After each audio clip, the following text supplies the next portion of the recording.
Hello, and welcome to Reflections, a program sponsored by and about the Paducah Cooperative Ministry, where we do God's work with human hands. My name is Tom Dolan. I'm your host for this segment, and happy to have with us today is Lieutenant Lorraina Crawford, who is with the Salvation Army here in Paducah. Lieutenant Crawford, welcome to the program. Thank you. The Salvation Army, I think most people are familiar with the Salvation Army in certain ways. Obviously, around the holidays, we know there's bell ringing for the Salvation Army, but there's so much more to the Salvation Army, and we're going to talk about that a little bit today. But first, let's find out a little bit about you. Give us a little bit about your background and how you became involved with the Salvation Army. Well, I come from 5 generations of Salvation Army officers. Those are administrators or leaders of the Salvation Army, but I didn't think that that was my calling. I went to school to become a special ed teacher. I taught for 10 years, but God just continually impressed upon my life that He had something different for me. And He was calling me into what my family had done. And so when it got to the point where I couldn't deny that calling any longer, I had to just finally say, okay, Lord, I'll do what you want me to do. Okay, and I understand you're fairly new to Paducah, but I understand there is some history with Paducah, with your family as well. Yes, you know, I never thought that I would be in the same place that my grandparents had served with the Salvation Army, but 40 years ago, they were here as the Salvation Army officers. And there's people who today will tell me, I remember your grandparents. I remember different things that they did for the community of Paducah. And I'm just honored that I never ever thought I would be in their footsteps, and I'm just really honored that I could be here. So you say 5 generations. Mm-hmm. You say originally you didn't think so, but somewhere it's got to be in your blood, I would think, if it's been going on that long. I guess so.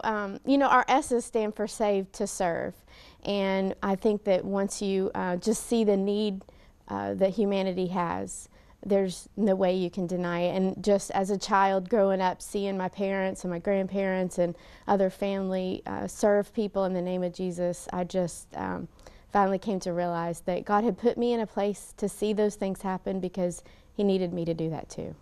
Okay. In your time with the Salvation Army, have you seen a lot of generations, families? Is this something that is typical or not, seeing family after family being involved in this organization? There's a little bit of both. Yes, once it gets in your blood, it's really hard to deny that. But then there are people who see the work that we do and they're on fire for the Lord, and they just jump on the bandwagon too. So it's both. We have lately a lot of new people who are just joining the ranks of the Salvation Army, ready to serve the Lord. Okay, and you said ranks, and Yes. that brings me to my next question. It's called the Salvation Army. Yes. Obviously, you wear uniforms. You have a rank of lieutenant. Mm-hmm. How does the structure of the Salvation Army work? How does someone become a lieutenant? How do they move up? What is the highest they can achieve, and where do they start? Well, in order to be an officer, you first have to be a soldier. And a soldier is someone who is a member of our church, just like you would have at any other church. And we're called soldiers because we believe we're fighting in a war against sin. And so that's how we got the name Salvation Army. And then once you are a soldier, some people think that they may want to be an officer, to run the Salvation Army, and to be able to administrate new programs and things in the community. So you go to a training college that the Salvation Army has. We went to the one in Atlanta, and after that then you are commissioned as an ordained minister and an officer of the Salvation Army as a lieutenant. And then you have to move up through the ranks after years of service. Okay, and is it a typical rank move up as in traditional Army? What ranks do you lieutenant, follow, and then captain, then major, and most people end about major because that's about time for them to retire. Okay. And then some people might move on up to lieutenant colonel, but our highest ranking is the general, and there's only one, and that is the leader of the Salvation Army internationally. Okay. And you said that's a woman? Yes, her name's Linda Bond. And where is she located? London, England, which is where the Salvation Really? Army started in 1865. So that's where our international headquarters is. So it started in London. Mm-hmm. I wasn't aware of that. Okay. When did it come to the United States, and how did that progression take place? Well, the Army didn't come to the United States until later. They started there with the Booth family in England, and then they moved out to different areas. Actually, India was first before the United States. And there was a 14-year-old girl whose name was Eliza Shirley, and she went to William Booth and said, I think the Salvation Army needs to go to America. And he was very hesitant to let anybody come over to this area. Really? And she just continually said, you know, General Booth, we need to go to America. So Eliza Shirley and her family came on, as a 14-year-old girl, came with her family on over to America in Philadelphia, and they started the work of the Army there to prove to William Booth that there was a need here. And then after that, then he kind of had to give in, and that was in the late 1800s. Wow. Okay. And so the Salvation Army wasn't in the Southeast. This is the Southern Territory that we're in, and our headquarters for the Southern Territory is in Atlanta. But we weren't in the Southeast until the early 1900s. So. Okay. And as far as the United States goes, you say this is the southern area. How many would you call it? A chapter? What would you call the Salvation Army here in Paducah? It's a corps. We're called a corps. Okay, a corps. How many corps are there throughout the United States? Oh, I don't Do you know? know. A lot? Oh, yes. Every state? Yes. Okay. So we are in the division of Kentucky and Tennessee, and I'm not really sure. I think we may have 44 corps in Kentucky and Tennessee. And then we have places that are called service units, and they are not a full corps yet. That means that they don't have an officer that is in charge there, but they are run by strictly volunteers who are serving those outlying areas. So that people can still receive some services from the Salvation Army. And they mainly do food and clothing for people. They may do some Christmas assistance. Okay. I guess in early depictions of the Salvation Army, it was a band playing on the street corner during Christmas, a Santa Claus ringing a bell. And obviously that still takes place. Christmas is the time we see the Salvation Army. The most visible, I guess, the Salvation Army is when you have bell ringers. How did that begin, and is it still going strong? Is there still a big need for it? Is it still being well received in this community as well as others you've been in? That actually started in San Francisco in, I think, early 1900s. And the reason why they did that is they put a pot out, and they realized they didn't have enough food for their shelter. So they said, keep the pot boiling, and they stuck this pot out, and they asked people to donate money in the pot to keep the pot boiling for the shelter and feeding people. And then it just caught on from there, and people realized that there was a great way to raise funds to operate the Salvation Army all year long. And that's really what happens. The money that we raised during that time operates all of the different services that we have throughout the year. And here in Paducah, we provide people with, we probably give 200 to 300 food boxes out a month to people. We do rent assistance, utility assistance, and then we also try to refer people to wherever in this community that they could get help if we weren't able to help them. So is the kettle donations, I guess we call them, the bell ringing, is that your largest source of fundraising? Is that considered fundraising? Yes, it is considered fundraising, and that is one of our largest sources. It really just depends on the community that you're in. Some communities, that is their only source of funding, besides, you know, just donors who'll come in and drop off a check here or there. And others, it just depends, you know, how well people are at grant writing and getting, you know, additional funds. So funding does come from other sources through grants, things like that. Okay. You haven't been in Paducah a very long time. Right. You came here from where? Murfreesboro, Tennessee. Okay. Tell us a little bit about the differences between Murfreesboro and Paducah. What do you see similar needs and different needs? What are the differences you see? Well, the Salvation Army really tries to look at the community and what the community needs. In Murfreesboro, the community needed a homeless shelter, and the Salvation Army, we ran a homeless shelter there, as well as other programs that are pretty standard in the Salvation Army as far as the church aspect goes and youth programming. Here, the need seems to really be food and clothing and utility assistance and rent assistance. And so you will go to different communities and you'll see a little bit different aspect of the Salvation Army. Some places you may see a domestic violence shelter. Some places now we have these Croc centers that are popping up, which are youth centers where people can come and do exercise and fitness. It's really like a community hub. So it just depends on what the community needs. How have you found Paducah as far as working in the community itself? Have you found them open to working with the Salvation Army? Oh, definitely. People are very generous and very giving, and all of the predecessors who've been here before us have established a really good name for the Salvation Army here, and people know that they can give to us and that it will go to help people in need. And then people in this community know that, you know, if they don't have any other hope or anywhere else to go, that they can come to us and we'll do something for them. Okay, good. You said people are involved, they get up to a certain rank, then they retire.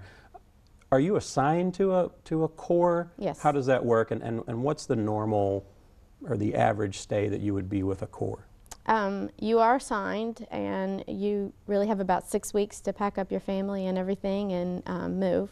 So the location we just came from, we didn't know that we were going to be coming here to Paducah, and they just gave us a call and said, this is where we need your family to go. And so we packed up everything and came.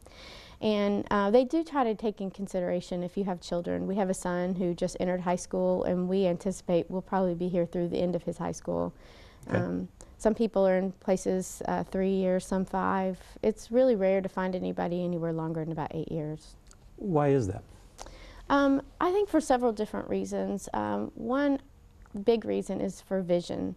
And I think that you can get people who can be stuck in a rut, and just a fresh new vision for the community, just a new set of eyes to look at things, and to just bring a different perspective.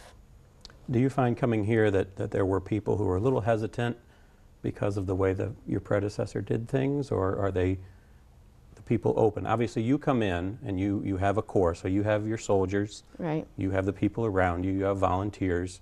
Is it hard for those people to adjust to a new person coming in?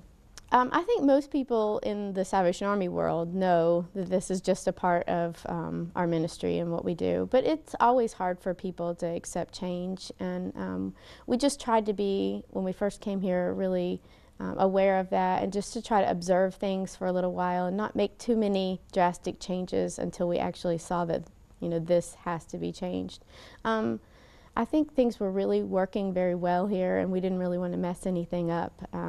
We're just ready to come in and see what new things we can lead this Army into. Okay. Is there an overall standard operating procedure, basically, I guess, that if you move from one corps to another, it's pretty much going to be fairly similar to what you've come from as far as the operating of it? Not really. No? No. Okay. You would think that might be the case, but no, the Salvation Army, they'll just put you wherever they feel that they think you need to go. And I have to just pray and trust that they've made those decisions based on godly leadership, and that, because if I didn't trust that, it would be more difficult for me and my family, Absolutely. So I have to just put my full faith and trust. And you said God led you to this, so yes. you have to feel driven through that it's part of God's plan. Right. You're doing His work. So does the Salvation Army then leave it to you when you go into a new town that, okay, come up with something, do something different that's been being done? Do they expect you to raise the bar? Do they expect you to maintain a status quo? What are their expectations as you move from one city, one corps to another? A lot of that is driven by the board. We have a board, they're volunteers, they're not a board of directors, but they do a lot of work for us, and they are constant community members. So we have people in our board who've been in this community for a long time, they've been with the Salvation Army for a long time, and they are the constant. Okay. And so we may change and bring in fresh ideas and vision, but they've been here and they know where we've been headed, and they kind of keep us on track. And so we turn to the board and look to them for a lot of our guidance. Okay, so they've got the overall big picture. Mm-hmm. And when somebody new comes in, they kind of handle the overall day-to-day kind of things. Okay. Well, as far as just kind of reminding us where we've been, and then giving us ideas of where they would like us to take the Salvation Army. Okay. And you find the board here very easy to work with? Oh, yes. Good. Good. Okay, we've talked about the bell ringing, and there are other services. Now, you do have a church here in Paducah. Where is that located? On Trimble Street. Okay, and you have regular Sunday services? Yes. Like I told you earlier, my husband and I are both ordained ministers with the Salvation Army. We went through seminary, so he preaches or I preach. We have Sunday morning services. We have Sunday evening Bible study. We have youth night on Tuesday nights, and we serve about 60 kids who live in the immediate area. We do youth programming. We serve them dinner. We do a kids praise time, And then on Thursday evenings is our adult ministry night. We have a praise and prayer meeting and a women's ministry group and a men's ministry group. Okay. Now I know at one time, and I don't know if you still do this or not, the facilities there, are they open to kids during the week? Is there any after-school programming that you do, things like that? Not at this point, but that is part of the vision that our board has. Now, at one time, I thought they did have some after-school programming going on. And that is part of the vision that our board has and that we have, and has been shared with us through some other people in the community, and it's just a matter of getting all of the ducks in a row like the Salvation Army likes to have, and so that we can open something back up. So the programs that you do have during the week, are they well attended? Are they well received in the community? Yes. We've really had a big growth in the kids who come. You know, that's my passion because I was a teacher before I became officer. So youth ministry is really my big passion. And so we had some kids come in, but not as many as I'd like to see, because we did a prayer walk through the neighborhood and we looked at who's in this neighborhood, and are they being served by somebody already? Do they have a place to go, you know, in the afternoon? Do they have somewhere where they can come and not have to worry about, you know, the things that may be going on in their life? And we saw there was really a need, and we should be serving more kids than were coming. And so since then, we've had several different events that are outreach to let those kids know that we're there, and our numbers have grown. And we usually, at this point right now, we have about 60 kids on Tuesdays. Good. Now, when you have programs for kids and things like that, do you have a large staff? Is it well, our soldiers, who are members of our corps, they make up our leadership, and many of them have worked at our camps that we have, and have been trained in leading youth, and so they come alongside us, and we work those programs together. Okay, good. And then a big part of the Salvation Army is the thrift store, and that's over on the south side. Yes. Tell us a little bit how the thrift store operates and how can people get involved in that part of the program. Okay. Well, our thrift store there on Irvin Cobb Parkway really generates a lot of funds besides our bell ringing for us to operate throughout the year.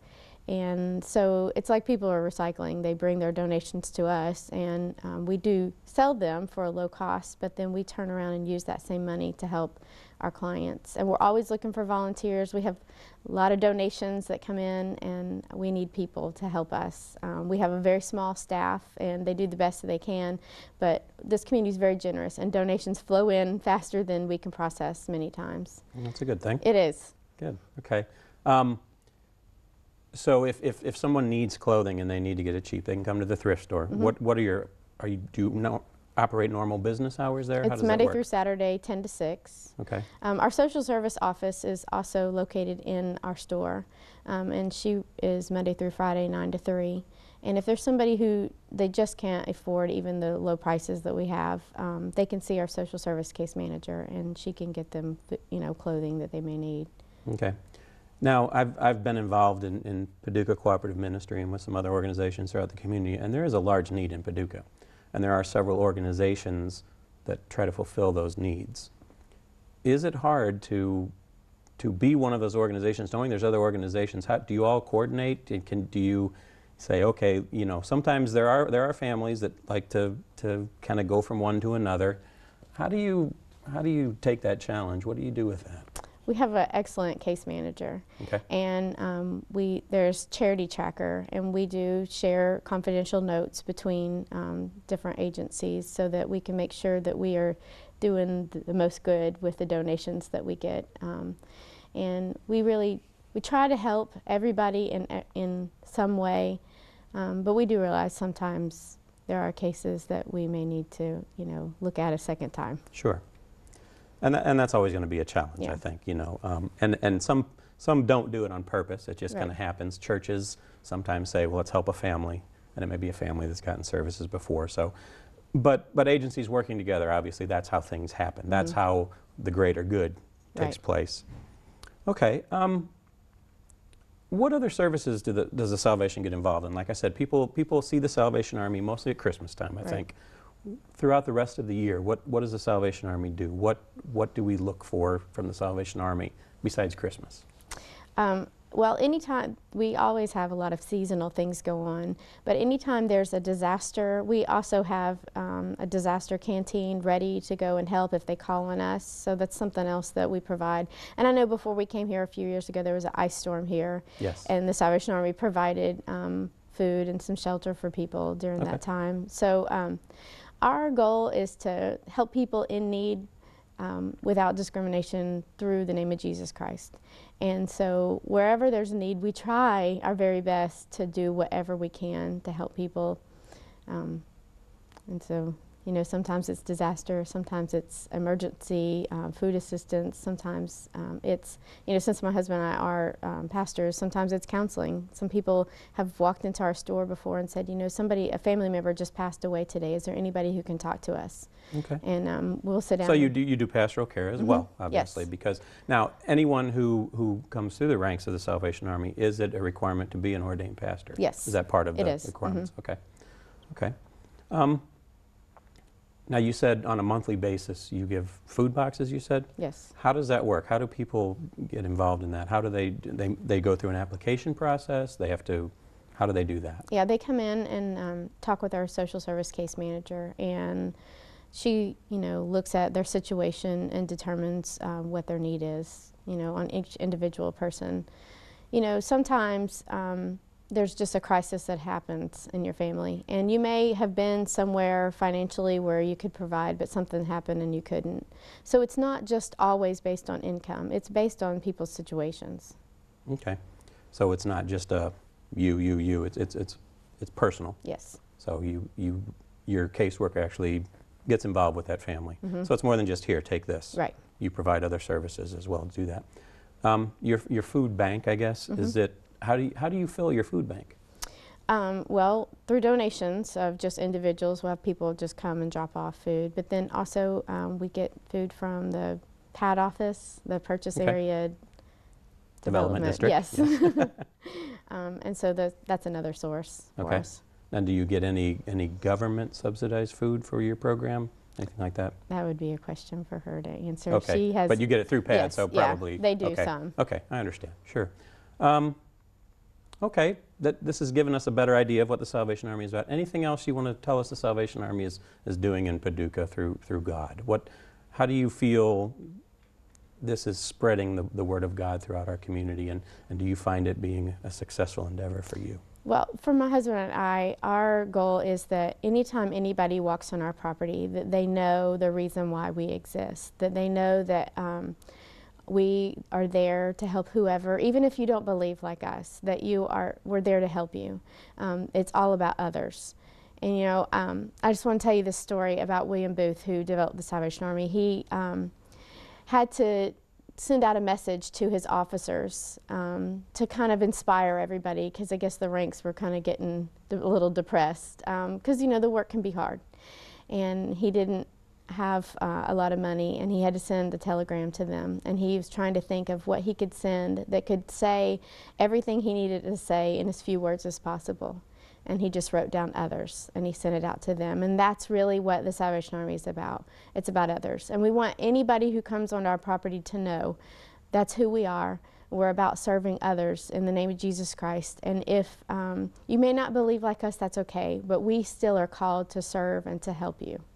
Okay, and if people need that assistance or they want to get involved with the Salvation Army, how do they do that? They just can show up? They can just show up. Okay, and where do they need to show up to do that? They can come to the Salvation Army on Irvin Cobb Parkway. Okay. And Lieutenant Lorraina Crawford, thank you so much for being with us today. This has been Reflections, talking about the Salvation Army. If you want to get involved with the Salvation Army, they're always looking for volunteers, looking for donations.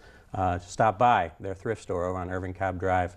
Ask for Lieutenant Crawford. She'll be glad to help you and get you involved in the Salvation Army. Thank you so much for joining us on Reflections. I'm Tom Dolan. Thank you, and God bless.